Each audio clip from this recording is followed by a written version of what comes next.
पोरं मात्र रात्री इथं थांबायचं, याद्याच करा म्हणू नका.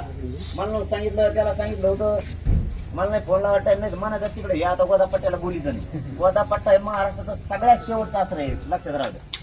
मित्रांनो, मनोज जरांगे पाटील परत 4 जून पासून उपोषणाला बसणार आहेत आणि मनोज जरांगे पाटलांचं हे आंदोलन कोणत्याही मराठ्याला मान्य नसलं तरी मित्रांनो आता मनोज जरांगे पाटलांनी निर्णय घेतलेला आहे, तो अत्यंत दुर्दैवी असा निर्णय आहे.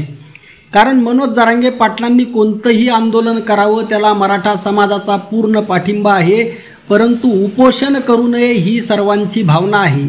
विशेष म्हणजे मनोज जरांगे पाटलांचे जे गुरु आहेत प्रेममूर्ती महंत शिवाजी महाराज यांचा सुद्धा आदेश आहे की मनोज जरांगे पाटलांनी उपोषण करू नये, तरी सुद्धा मनोज जरांगे पाटील का उपोषणावर ठाम आहेत हे मात्र कळायला मार्ग नाही.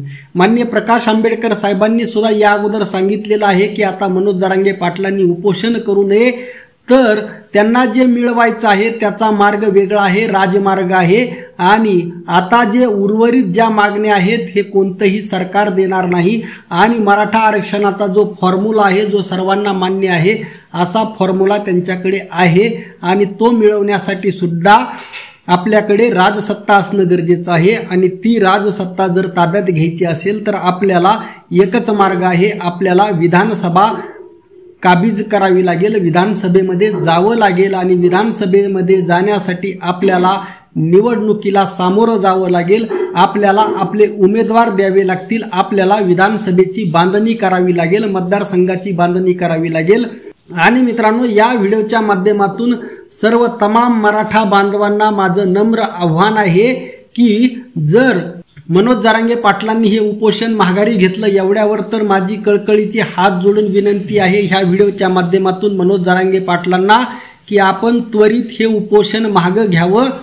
आतापर्यंत अनेक नोंदी मराठा समाजाच्या भेटलेल्या आहेत, अनेकांना फायदा झालेला आहे. एकट्या बीड जिल्ह्यामध्ये 80,000 नोंदी, कुणबी नोंदी मराठ्यांना म्हणजे 80,000 जणांना कुणबी प्रमाणपत्र वाटप झालेलं आहे. म्हणजे हे खूप मोठं प्रचंड यश आहे. मित्रांनो, तुमच्या माहितीस्तव सांगतो की मला कधी स्वप्नात सुद्धा वाटलं नव्हतं की माझ्यासारख्या व्यक्तीला कुणबी प्रमाणपत्र भेटन, परंतु मनोज जरांगे पाटलामुळे मी आणि माझं संपूर्ण गाव आता कुणबी प्रमाणपत्रामध्ये आलेलं आहे. म्हणजे मनोज जरांगे पाटलांचे हे अनंत उपकार या माझ्या सकट अनेक मराठ्यावर आहेत. तरी सुद्धा माझं मनोज जरांगे पाटलांना आव्हान आहे मित्रांनो, कारण सगळे सोयरे ची मागणी कोर्टामध्ये टिकणार आहे याबद्दल माझं दुमत नाही, परंतु मित्रांनो त्यासाठी मनोज जरांगे पाटलांनी स्वतःच्या जीवाला असा त्रास देणं ते योग्य नाही. मित्रांनो, हैदराबादच्या गॅजेटचा जर विचार केला आणि आता जेवढ्या नोंदी सापडल्या आहेत त्या आधारावर मराठा आणि कुणबी एकच आहेत. आता मी कुणबी आहे, आमचं संपूर्ण गाव कुणबी आहे आणि माझे अनेक नातेवाईक आता मराठा आहेत. म्हणजे मी एका जातीचा, माझी पत्नी मराठा आणि माझे नातेवाईक मराठा, असं कुठं जगाच्या पाठीवर उदाहरण सापडेल का? म्हणजे मराठा आणि कुणबी एक आहे. आणि लोकसंख्येच्या दृष्टिकोनातून जरी आपण विचार केला, या अगोदर सुद्धा मी अनेक व्हिडिओमधून हे गणित मांडलेलं आहे. सध्या जे ओबीसी आरक्षण आहे 32%, 32 × 2 म्हणजे 64% लोकसंख्या. म्हणजे जर गृहीत जर धरली तर मराठा समाज हा या 50%च्या आतमध्येच आहे आणि ही जगातील कोणीच नाकारू शकत नाही, कारण हे वास्तव आहे. जे भारतीय जनता पार्टीचं सरकार आहे या सरकारनेच जो बांठी आयोग नेमला होता त्यानुसार ओबीसींची संख्या ही 37% आहे. 37% म्हणजे ओबीसी आरक्षण हे लोकसंख्येच्या 50% असतं. राष्ट्रीय आकडेवारीनुसार तर महाराष्ट्रामध्ये ओबीसींची संख्या ही 32%च आहे. म्हणजे 16, तरी आपण 37%च्या हाफ जरी धरलं, एक 18%च्या आसपास आरक्षण ओबीसींचं आहे. म्हणजे उर्वरित जे 12% आरक्षण आहे ते मराठ्यांचं आहे. याचा सरकारने सुद्धा विचार करणं गरजेचं आहे मित्रांनो. परंतु सध्या मनोज जरांगे पाटलांचा जीव महत्वाचा आहे. मनोज जरांगे पाटलामुळं अनेकांना आरक्षण भेटलं. आरक्षण भेटणं इतकी सोपी गोष्ट नाही राहिली, कारण मित्रांनो विरोध करणारे भरपूर झालेले आहेत. मराठ्यांची मागणी न्याय असताना, योग्य मागणी असताना, पुराव्यासहित असताना आता किती पुरावे पाहिजेत? म्हणजे 50% मराठा समाज आता ऑलरेडी कुणबीमध्ये गेलेला आहे. इतके मोठे पुरावे असताना सुद्धा मग ते 50% कसे गेले? म्हणजे किती मोठं हा गदारोळ आहे मित्रांनो, हे लक्षात घ्या.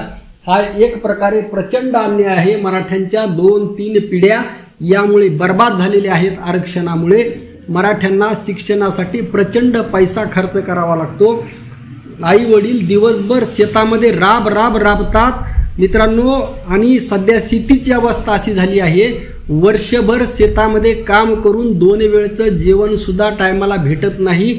आणि अशामध्ये शिक्षणाला लागणारा प्रचंड पैसा, ट्युशन फीस, कॉलेजची फीस, शाळेची फीस, पुस्तकांचा खर्च, वह्यांचा खर्च, हा सगळा त्याचा मेसचा खर्च, हा सर्व खर्च कुठून करायचा.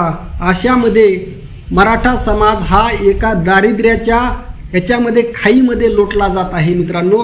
खरं तर जे विकासाचं राजकारण असतं, या राजकारणामध्ये समाजाला खाईतून वर काढण्याचं काम केलं जातं, परंतु यामध्ये मराठा समाजाला या दारिद्र्याच्या खाईमध्ये लोटलं जात आहे.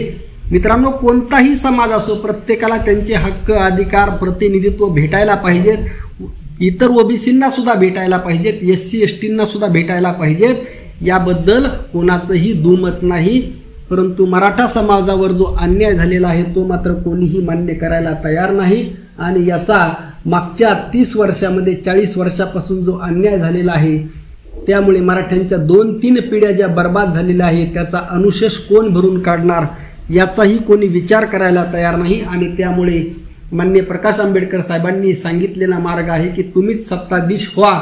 संपूर्ण मराठा समाज जर एक गट्टा जर राहिला आणि त्यांच्यासोबत माननीय प्रकाश आंबेडकर साहेब यायला तयार आहेत, मुस्लिम समाज यायला तयार आहेत, ओबीसी मधील अनेक जात घटक, लिंगायत समाज यायला तयार आहे, धनगर समाज यायला तयार आहे, वंजारी बांधवामधील अनेक लोक यायला तयार आहेत. म्हणजे सर्व 18 पगड जातीतील 12 बलुतेदार, 18 लुतेदार आपल्यासोबत यायला तयार आहेत. एवढं सर्व असताना आपण 250 जागा 288 पैकी 250 आमदार निवडून आणू शकतो मित्रांनो. इतकी ताकद आपल्यामध्ये आहे, आपल्याकडे मतदान आहे. जे काही करणार ते आपणच करणार. आणि याद्वारे जे या प्रस्थापितांचं राजकारण मोडून काढण्याचं जे वंचितांचं स्वप्न आहे ते सुद्धा पूर्ण करण्याची ताकद मनोज जरांगे पाटलामध्ये आहे. आणि असा माणूस या उपोषणामुळे आपण गमावण्याची वेळ येऊ नये. त्यामुळे संपूर्ण मराठा समाजाचा या उपोषणाला विरोध आहे. मनोज जरांगे पाटलांनी विचार करावा आणि हे उपोषण थांबवून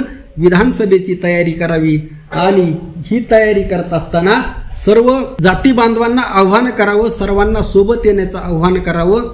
जेवढे आपल्यासोबत येतील तेवढे येतील, परंतु माझ्या माहितीस्तव सर्व समाज घटकातील लोक आपल्यासोबत येणार आहेत. आणि सर्वांना प्रतिनिधित्व देऊन, सर्वांना उमेदवारी देऊन एक नवीन पर्याय या महाराष्ट्राला देण्याचं काम करावं.